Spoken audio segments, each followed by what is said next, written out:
So, let's just get started. My talk today. When I first started using Terraform many years ago, I heard people describe it as a write once, run everywhere technology. Who's heard that? Okay. Who knows that's blatantly a lie? Okay, good. I was skeptical, but I was like, oh, I mean, there is kind of a mapping between, like, there's some common ground between the clouds, at least in some services, So it is theoretically possible that you could, create some sort of abstraction layer on top of like multiple clouds. But there's trade-offs there, right? Like S3 has unique characteristics, unique features. Azure Blob Storage may not have all those features. So if you want to go across both, it's like you're kind of losing some of the nice stuff, that you have on that particular cloud. So it definitely has trade-offs. That's not what we're talking about today. But that inspired this talk in the sense that I've always wanted to play around with that idea of well, how good could I get that abstraction using just vanilla Terraform to provision three things across three radically different clouds, right? And why not just load balance across them, right? Back when COVID happened, I had a customer, they were on AWS. And this is before Microsoft, okay? I was in consulting for many years. And I had this customer, and they were on AWS, and they were basically like a Zoom competitor, okay? I don't want to say who they are, but they were a Zoom competitor. And at the time, all of their stuff was on AWS, and they rocked a huge egress bill, as you might imagine, when they grew like bonkers when COVID happened. And they were not prepared for this huge spike in traffic. I don't think they did their, Chinese buffet math right to figure out the cost to serve actually. And so they grew like bonkers and they were really freaked out. And at the time, Oracle Cloud, I don't know if Oracle still does this, but I think Oracle offers 0 egress cost, right? Free. Is that true? Yeah. Still. I think. I mean, if your biggest bill on a cloud is egress, and you didn't do the math on AWS egress, which is already pretty cheap, right? It's like you're at the very least, gonna deploy across both of those clouds. Like your business as usual is on AWS, but at least you got to spin something up on OCI and start taking advantage of that, right? It's a very unique use case, right? But there's a lot of people, a lot of organizations are multi-cloud, but it's there's a pocket of AWS here, there's a pocket of Azure there. Very few people, at least from my experience, are actually oh, this one team, we deploy to Azure and AWS and we have a load balancer on top of it, right?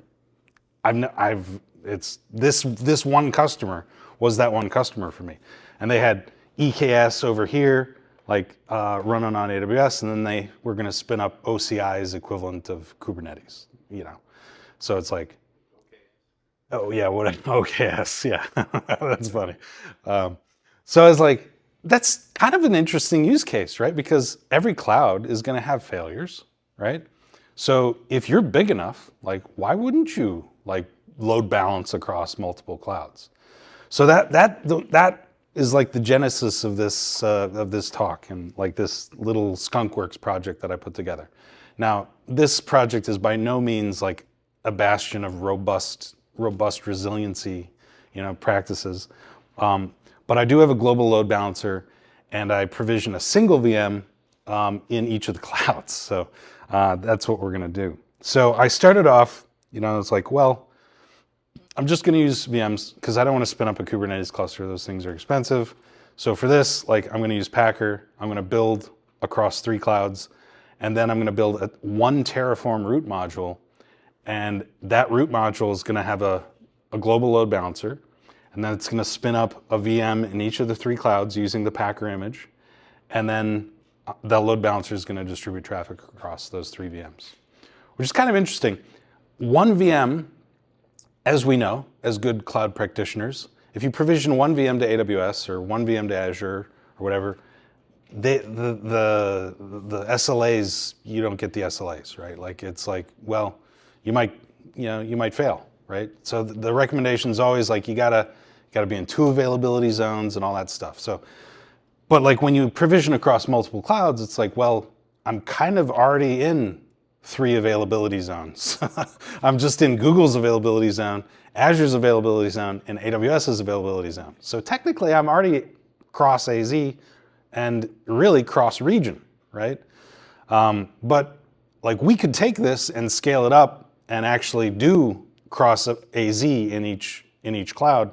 I didn't do that today because like I kind of blew my budget on my JFK thing. So that's for the Azure meetup next week. I spent $700 processing all those JFK like documents using Azure OpenAI and stuff. So I'm like, let's cut the cost a little bit.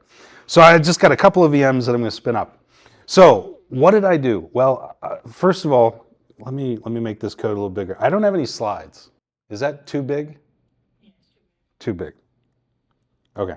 I don't have any slides. I was just going to show today. This is like show and tell. So I set up this repo, and I always start with a source folder, and then if it's a really simple solution, I'll have like one Terraform folder that has the root module in it.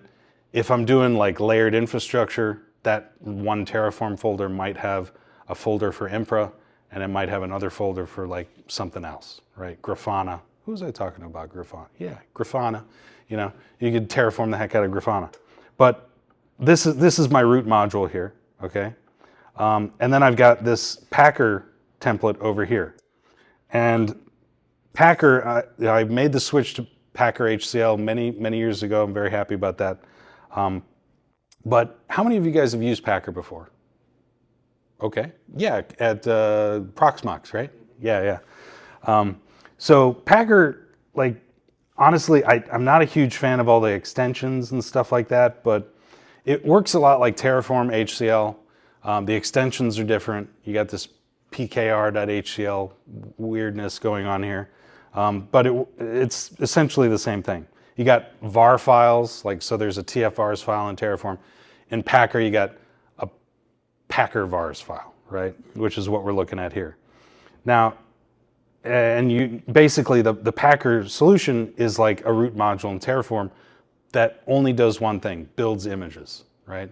So you set up your variables here, and because I'm building for 3 clouds, you know, with the same code, I have to have variables for all 3 clouds. So you can see kind of the Azure stuff is right here, and you don't think about this when you don't do multi-cloud like deployments.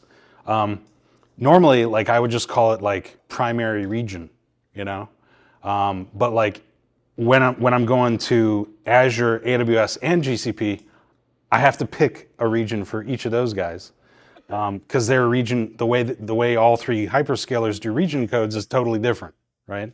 So it rhymes, but it's different. Like the value doesn't work. Now, interestingly, when we were talking about write once, run anywhere, I could potentially create a map, that would like map AWS and Azure regions to a canonical code like Central US, and then that would go to AWS Central Code or Azure Central Code, depending on what you do. But I didn't go that far, right? So I got the setup here. I got my AWS regions. I got my GCP stuff. GCP, when you provision an image to GCP, it gets provisioned inside of a project in GCP. And I created a project just for my Packer images. So it's kind of like in AWS, when you produce an AMI, it goes into that AWS account into whatever region. The project is kind of like that AWS account in GCP. Now, the image name and image version, that's all the same. So I have like lockstep version, image name and versioning, which is nice. But then, down here, this is the Azure Gallery stuff, right? Sorry, the organization's not super great, but let me move all the Azure stuff together. The AWS inputs are probably the simplest. It's just what AWS region are you going to, and that's it. And then to save on cost, I'm just poking a hole in the firewall to let my IP address connect, because the way Packer works is it spins up a new VM and it connects to it through SSH or WinRM, right, if you're doing a Windows image, and it executes all the commands that you want to be on that image, and then it takes a snapshot of that image. The code that I want to execute is in here. And you can see I've got sources set up, one for Azure, one for Amazon, and one for Google Cloud. This file is all the stuff that I'm going to run on the machine. So it would be like the same thing as if I spun up a VM, SSH'd into it, and typed onto the command line, right? So here I'm just installing Nginx, and I have a little script that I'm passing it in here, and all my script files are over here. It's really not spectacular configuration. You can do lots of stuff.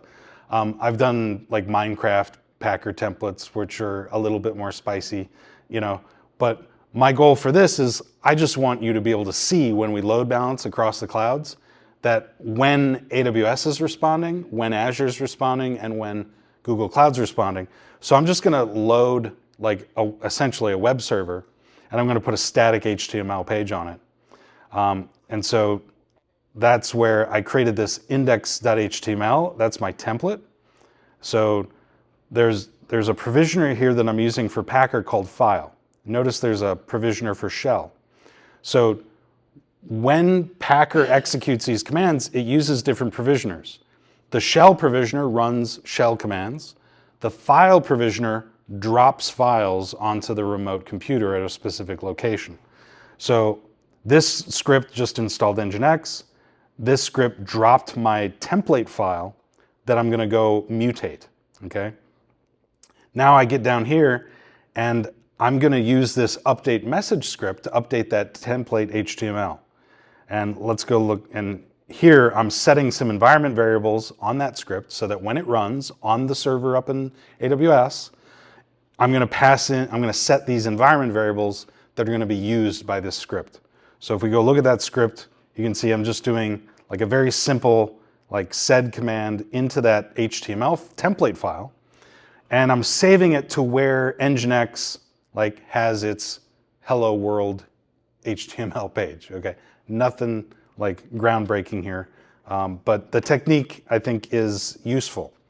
And if you want to look at the template, right, this is what we got. Okay, this you want to talk about vibe coding? Okay, it's been a long time since I built a UI, so this is what we got. Right now, I could probably now in my Aspire adventure, I literally used the following prompt. I said, "Yeah, the UI still looks kind of bad. Can you make it look pretty?"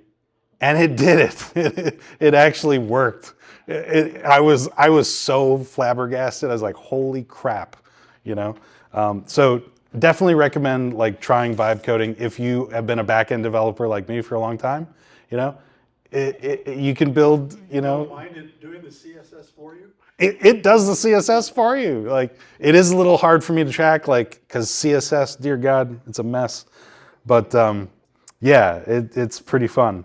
So you can see here, I'm just gonna load the background color. We're gonna get orange for AWS, blue for Azure, green for Google Cloud, and we're just gonna say hello, whatever cloud you're on. It's not that complicated. So that's my script. Okay, this is my build template. Okay, and notice I'm running the same shell script, but I've configured it. Let me see if I can get two on the same window here. I've configured it the same script with different environment variables, and I'm targeting using this only attribute so that basically this provisioner, Packer knows to only run on the AWS image, and this one is only going to run on the Azure image, right? So there's probably fancier ways to do this, but I did this very quick and dirty.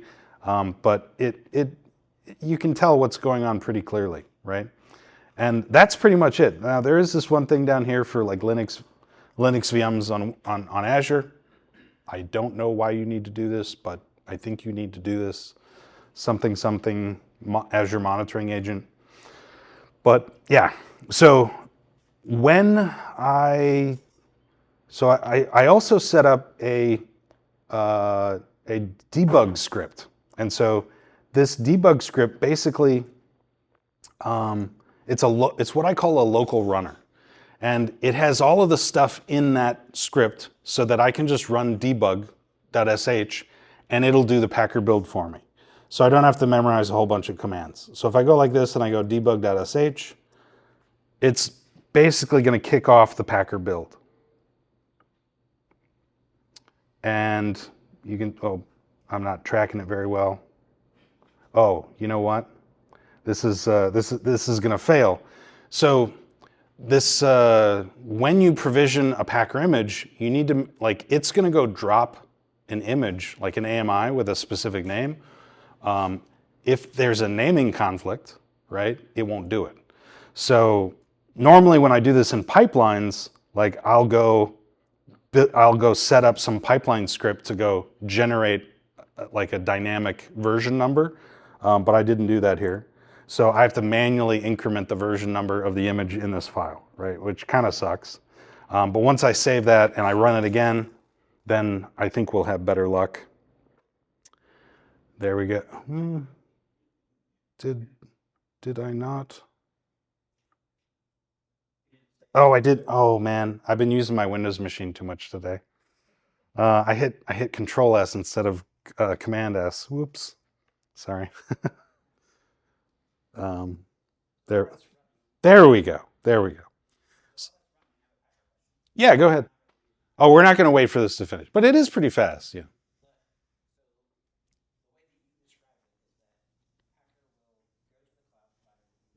Yeah.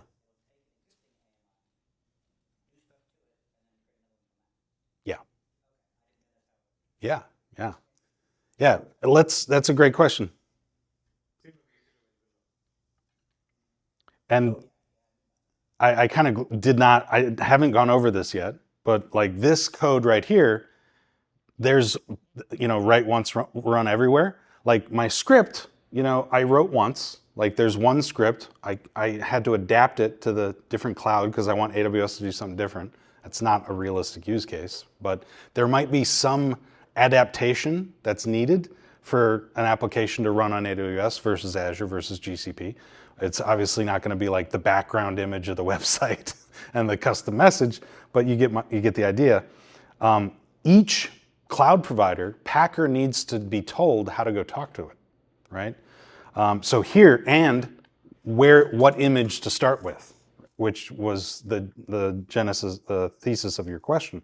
And so here, this is where I'm setting up AWS, and I'm telling AWS, go get the Ubuntu 2404 LTS image and start from that, right? And here's where I'm telling the Amazon AWS builder, like, this is the instance type, this is how you're going to talk to it, this is the machine image, and here's the image name, right? And so this is where Packer is doing just like what Terraform does, but it's like, has a different strategy to go talk to AWS that's AWS specific versus like the strategy to talk to Azure. Now let's go look at Azure. Azure is different. There's no data source to look up the image. The Azure builder has that built in down here under these attributes. So on Azure, like we got publisher, offer, SKU, right? And these things composed together will go spearfish the right image out of the Azure marketplace, right? Personally, I find this a lot more readable than the AWS. Like you got those crazy long strings. It's very confusing. Not a big fan of that. But still, nobody commits this crap to memory. You're going to use an Azure CLI command to go look this crap up. You probably use AWS CLI command to go look up the AWS like magic string or whatever, But to each their own. But the same thing. Each builder is setting the authentication context, like who you are to AWS or who you are to Azure. It's setting like where you're going to save the image. Like in AWS, that's what region you're in, and it just dumps it there, right? On Azure, you can optionally set a shared image gallery, which is what I do, or you just dump it into a resource group, right? Google Cloud, this is the simplest one. Again, we have magic strings here. Like I had to go look up, what that string was. Like I don't commit that to memory, dear God. But here, like we're just setting the image. Now, Google Cloud doesn't like hyphens in their images. So I had to rip all that stuff out, right? So the image version, maybe they don't like, I don't know. Yeah, well, so I had to adopt that. And I had to specify the project ID, right? Now the actual authentication context, like I'm setting in that debug.sh, so I'm not showing you that because I don't want you guys to root my account. But AWS, like I'm just using an access key and an access secret. Azure, I'm actually using the Azure CLI to authenticate. So I don't have any secrets locally. Google Cloud, you actually go and I have a service account created in Google Cloud that has permission to go do the things that it needs to do. And I downloaded a credential file from Google Cloud, and that's stored as a JSON. You can see it sitting here right there, right? And it's essentially like the same thing as an AWS key. And so when you authenticate with Google Cloud, unlike with AWS where you set the secret as an environment variable, right? With Google Cloud, you set the path to that file to the environment variable, to that magic environment variable, and then Google like stuff knows what to do with it, right? So that's what's going on there. So yeah, so that's Packer. We're building version 1.0.15. I already have 1.0.14 out there. And like I have the portals up, so I was going to show you what that experience looks like in each of the clouds. So in Azure, this is my Azure Compute Gallery. And I am kind of cheating here because this is a better experience than the default. So if there's if you feel like I'm not being fair to AWS or Google Cloud, let me know. But in here, in a shared image gallery, it's kind of optimized. Like you have an image definition, and you select that, and then that image definition has a version history. Of course, I deleted them all because they cost money. We're going to see a 1.015 come out here pretty soon. The Azure Image Gallery does allow you to configure the replication. So if I want these, you have to click on the version, and then you can configure the replication. So if this is like a little bit of a creature comfort, I don't know if AWS has like evolved since the last time I did this, but we used to run a cron job that would just replicate, AWS like images, AMIs across regions, right? Maybe there's some fancier way to do it these days or a better way, I don't know. But this, the Azure Compute Gallery lets you to like just pick what regions you want this thing to be available in, and it just makes it happen. On AWS, like you go to the EC2 portal here, you go to AMIs. Is it AMI or is it AMI? AMI. Thank you. I've always wondered that. And look, we already see 1.15 out there. And yeah, this is like the typical AWS experience. Like probably want to use tags and stuff like that, but yeah, that's it. Google Cloud, you got to go to the right project. So I set up a specific project. Sorry. Where is that? Packer Images. Yeah, that sounds like the right project. And then you got to go to Compute Engine. And then it's kind of like the same experience as AWS.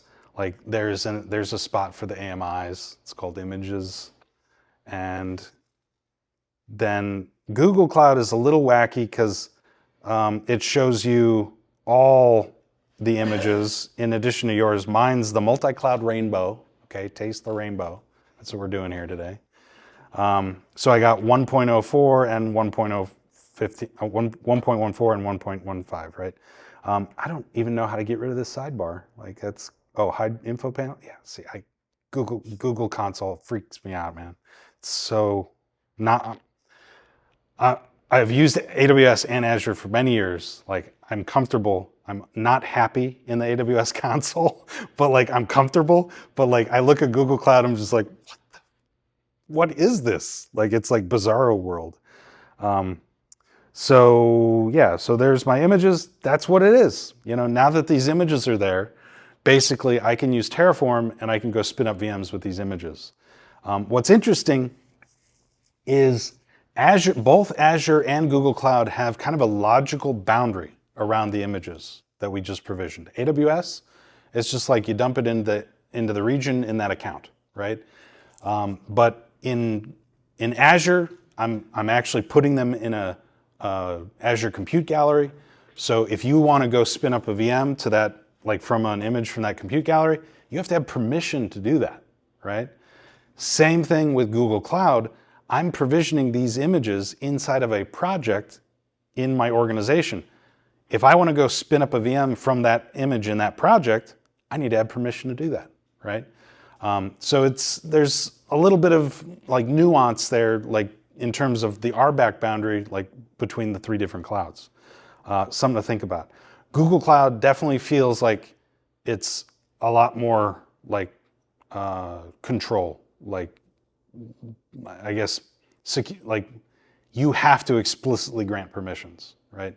Whereas with Azure, like I get subscription level access, I'm like, yeah, I can do whatever, right? And AWS, like I'm in the account, I have the account level access. Like if I can launch EC2 instances, then I can do that, right? If I'm a liar, let me know, AWS guys, like just saying. Okay, back to the code. So that, I think, Packer also does some interesting fun stuff where it changes the color randomly so that you can kind of see the text scroll for each cloud come in differently. Amazon's like, what, teal? Google's magenta.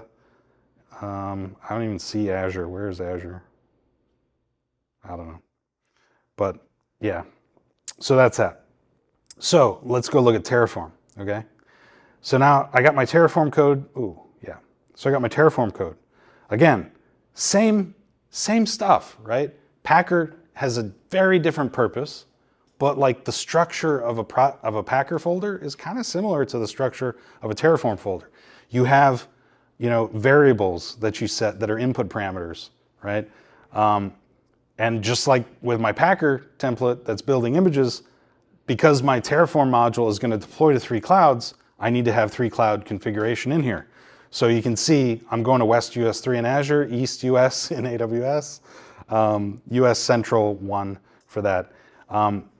GCP requires an organization. Now this is an interesting nuance with Google Cloud. I prefer to provision projects with Terraform because I don't want to have to go ClickOps a project and then ClickOps the APIs that it's allowed to use. That pisses me off.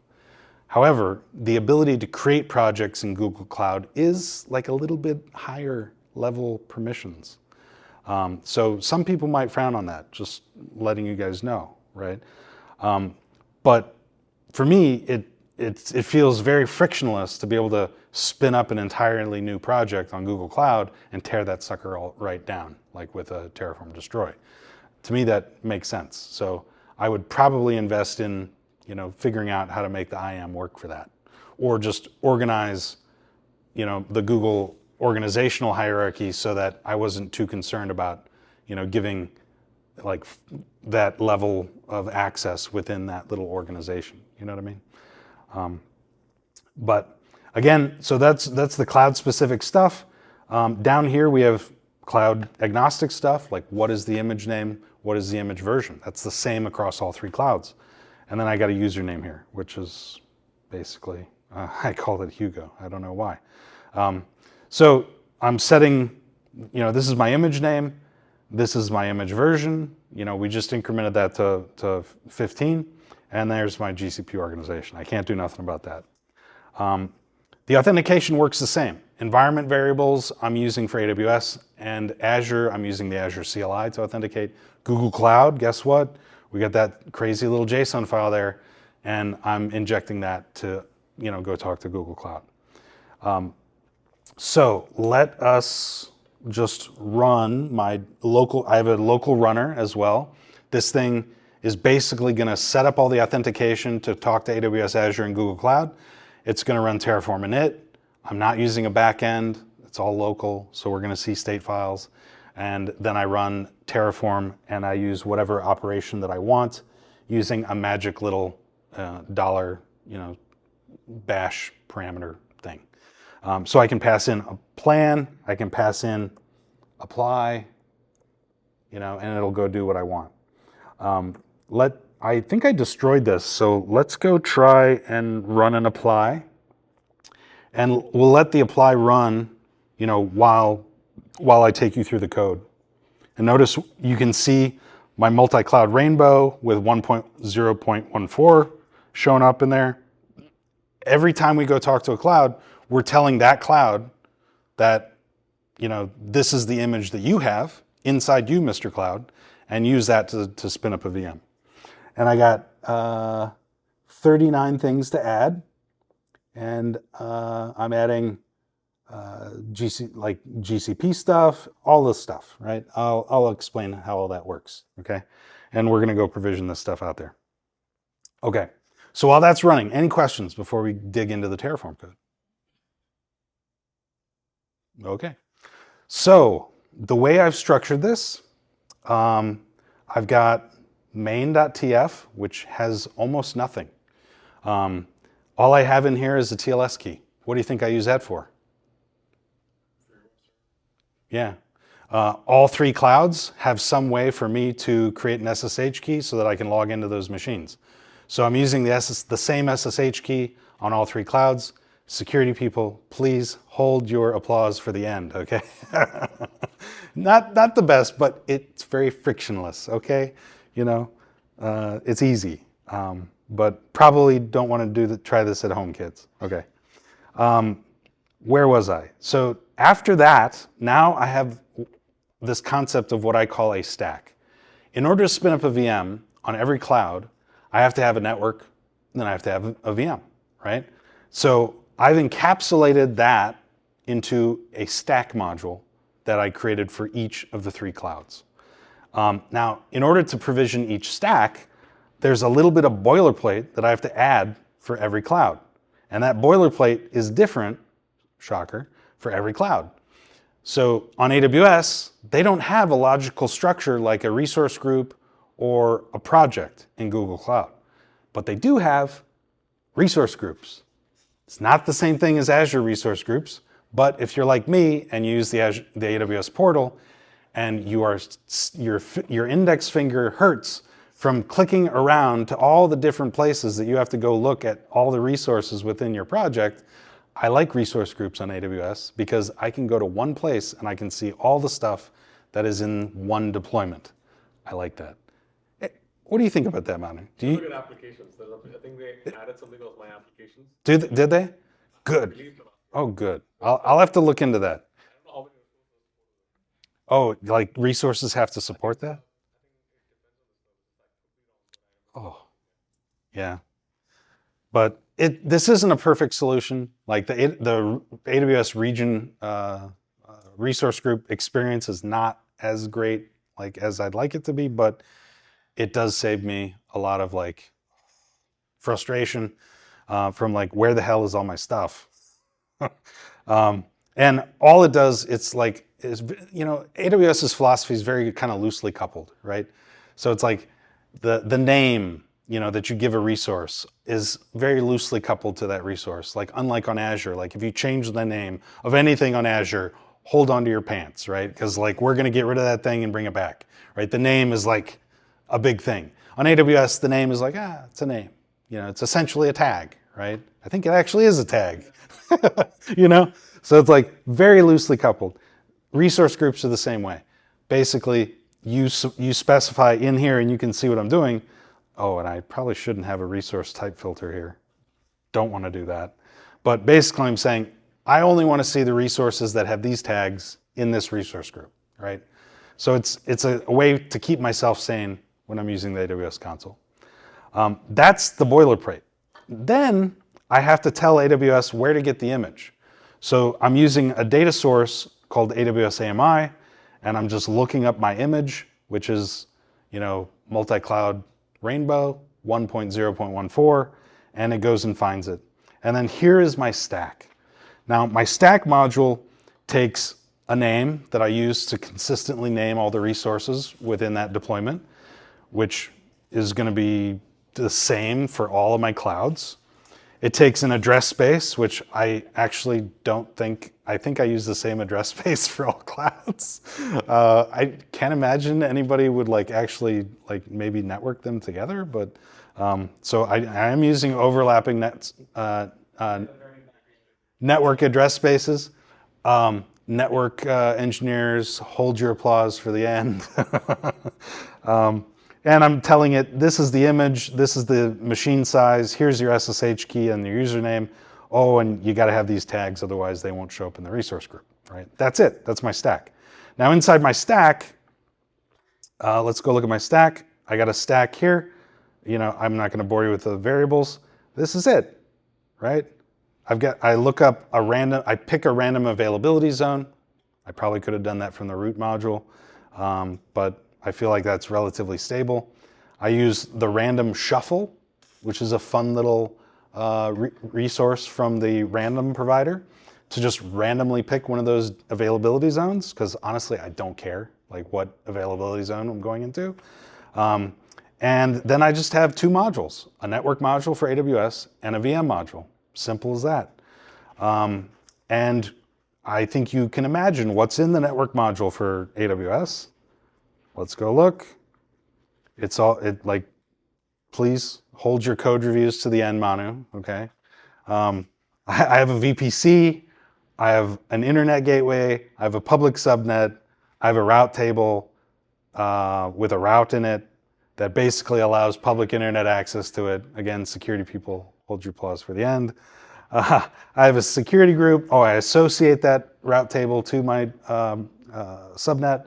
I have a security group that basically allows the internet to SSH into this thing. And I open up 80 and 443, right, to allow internet access to this thing. Yay, that's it.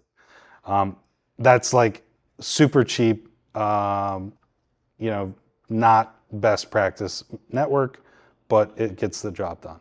Now in my VM, I have an EIP, which I probably don't even need, but I wanted the IP address to be stable, because I think I put in a public subnet anyway, so I could probably just use the public IP that came off the VM. I set up a key pair with the SSH key that I created, and then I set up an AWS instance right here. Oh, and I am using a public IP address there. And then I attach my security group. That's it. And basically, I repeat this stack for Azure, and it's going to be doing the same thing. Like Azure, setting up a resource group, referencing my machine image, right? And then dropping my stack, right? Almost the same interface to the module, right? I think the only difference, and I did that on purpose, all of the input variables are identical, right? So to launch an AWS stack, all of the input variables are the same. VM size, VM image ID, right? Address space, resource group name. That's different. Location's different, right? So very close, 90%. I could probably tighten it up if I wanted to. Let's just look at Google Stack. Google's a little bit more complicated, right? You got to get a reference to the billing account for some reason in order to create a project. Kind of makes sense, right? And then I feel like this is a hazing ritual on Google Cloud, right? Because it's secure by default, I guess, that's their philosophy or whatever, but every service type that you want to use on Google Cloud, you have to explicitly enable that shit. It is so, like, I feel like I'm being hazed every time I do it. Like, why? Like, why? Like, I already have a business relationship with you. Like, you know me, I know you, I know what the fuck I'm doing. Why do you treat me like I'm a freaking, like, 3-year-old? Like, just give me some basic services. If it's like some ridiculous thing that is like $1 billion, okay, maybe don't enable that one by default. But like, there should be some sane defaults, but there are not. Like, you have to activate every freaking API. It's annoying. That's all I have to say about that. Other than that, logical boundary, for the project, for the deployment, and then go get my image, wherever the heck that thing is, and then drop my stack, right? Looks the same, right? Now I do have a depends on that on that service activation, because that's an implicit dependency, right? Terraform doesn't actually know that I can't provision a GCE VM yet, right? So like, until this resource, this is a Google project service, right? This is the thing that allows me within this project to provision VMs, right?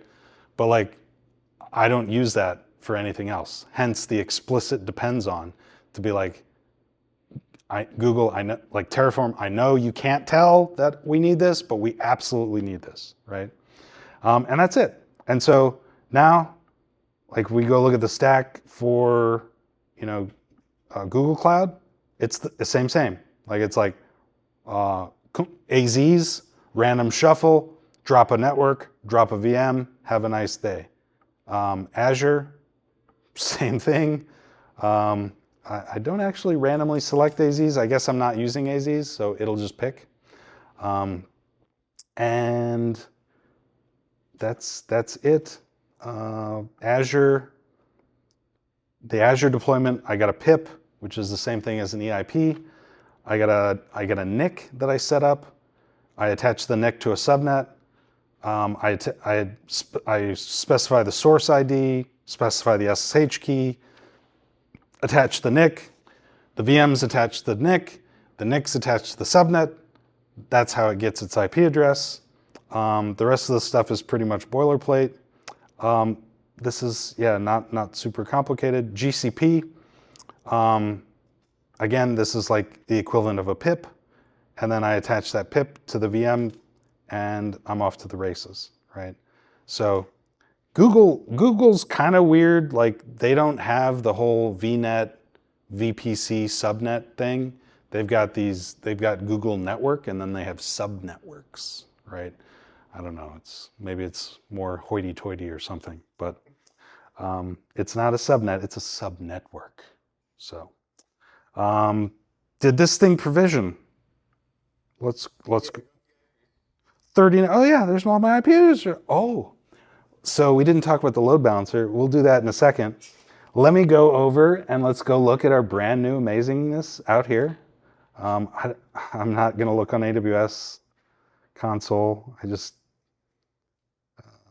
So this is it. So here's my Azure thing. There's my NIC, my pip, my VM, right? And if I go click on this thing, and like, if I go click on this, let me grab this IP address, throw that in there. There we go. Hello, Azure. Wow. Like, my GUI skill, it's very blue. Here's my GUI skills. Resource groups. Just go find my resource group. Oh, I was, yeah. But I refuse to. Is this the right resource group? Where? It's saved resource groups. I want to look at all my, oh yeah.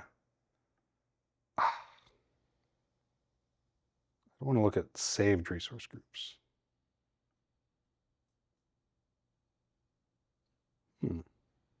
Is there like a filter? I think this is my old resource group because it's not in there. Oh well. Maybe the resource group isn't working because I applied a filter or something. EC2. We'll go find it. Maybe I'm in the wrong region. I think this is my guy. And open that. Oh.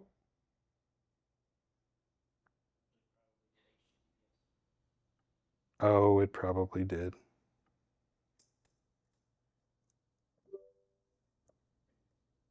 There we go. Okay. Orange. Okay. Check. Google Cloud. We got to go to my project, which I think this is the new project. Could be wrong. We will find out. Virtual machines. There it is. And let's see if I can figure out where that IP address is. I do not spend a lot of time in Google Cloud's portal. That's its private IP. This looks like the public one. Of course, I'm kind of being silly because all of these public IPs are outputted in my Terraform, but I kind of wanted to just show off the portals because, you know, maybe you don't you've never used one of these portals before. So it's like, so there we go, Google Cloud, there we go. Okay, so now for my load balancer, okay? Now that is in my global.tf. Now this thing also provisioned and it's back there. And I'm using an Azure Front Door. I provisioned a separate resource group in Azure for this thing. And it's a little bit much, but like you got a front door profile, a front door endpoint, which is basically it creates an actual hittable address with like a front door, Azure frontdoor.net kind of domain name. And then you create an origin group. You could set up all sorts of health probes and crap like that, you know. And then I set up origins. I set up an origin for each one of my virtual machines that I spun up. You know, I could use a for each block, but I just like keep it simple, stupid. I just stamped out 3 of these bad boys. So here's my AWS origin. And you'll notice I'm actually referencing the module output of the public IP address for each stack. And you'll notice it's very consistent, right? So I get the pip for the AWS stack, I get the pip for the Azure stack, and I get the pip for the GCP stack. Bundle them all together, and then looky here, like I throw in all those origins into the front door root, and that is essentially all of the anatomy that it takes to make an Azure front door. So now if I go back to Azure, and I go look at this thing, I need to go back out, and I need to find my global resource group. And there's my front door. And if I go look in the front door portal, you know, it has this like kind of nice little front door designer experience, you know, which shows you the routes, right? And all that good stuff. And here's my endpoint. Let's see if I can copy that. And I'm going to open a new tab and paste that in there. And look at that, Google Cloud was the first one to respond to me, you know? And the fun part about this is kind of the taste of the rainbow. Look at that, there we go, whee! You know, you hit refresh, like we are load balancing across those 2 clouds, right? I'm not sure, oh, you know what? Azure is in West US 3, so because we're in Ohio, I think front door is like, nah, I'm not gonna send you to those guys. So we're bouncing back and forth between Central and East US. So that kind of makes sense, right? But I probably should have picked my regions better to like, you know, support the company store a little bit, you know, but Azure is there, but like, you know, if somebody is on VPN, like into Oregon or something, I'm sure it'd pop up Azure every single time. Yeah, so that was fun. I don't get to make multi-cloud solutions very often. You could go shut down these 2 of the VMs. Yeah, we could do that. Like, let me just turn off. No, yeah, let's do that. I'll just turn this off. It might not even care about that comma. I'm going to get rid of both of those origins, and we're going to. Thank you. Thank you. It's like muscle memory, you know, like, I'm gonna let it finish.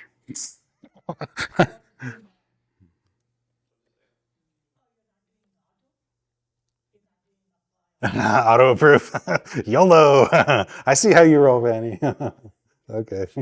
Fanny just likes to live dangerously. It's like, review a plan. Nah.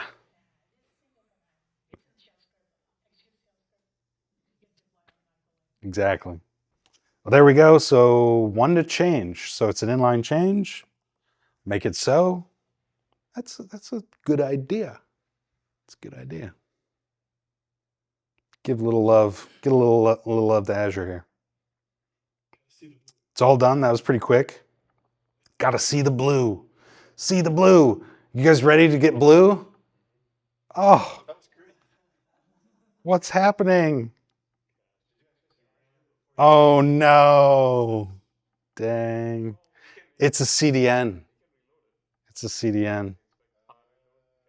So yeah, well, the CDN I think is gonna stick me, right? What if you go to the portal? You can reload and just turn off a VM in their respective portals. Oh. Well, cache the results. Okay, yeah. Yeah. But why is it going back and forth between Google and AWS? You know? Maybe it takes a second.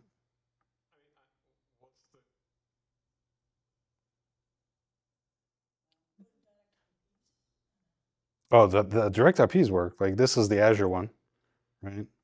Boom. Yeah, let me go look at this. So in front door, was there?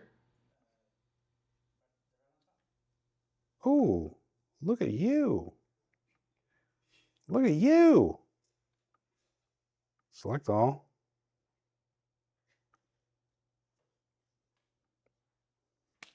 Brad, Azure extraordinaire.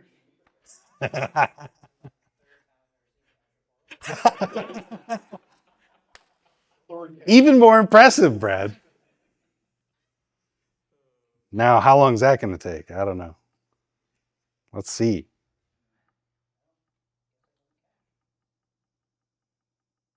Maybe if I click it fast enough.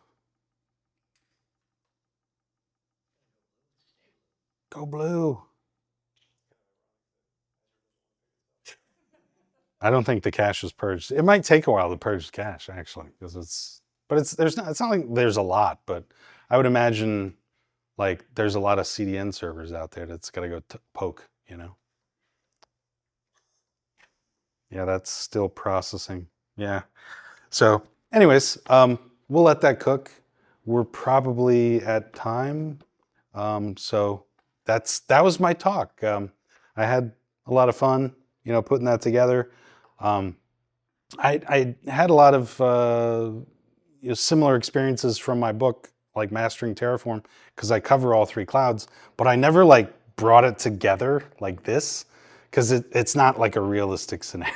It's like most people are like, you know, I want to rock AWS, or I want to rock Google Cloud, or I want to rock Azure. It's not like let's rock them all together, you know. But it was on my bucket list, so I did it. It was fun. Yeah. Thanks.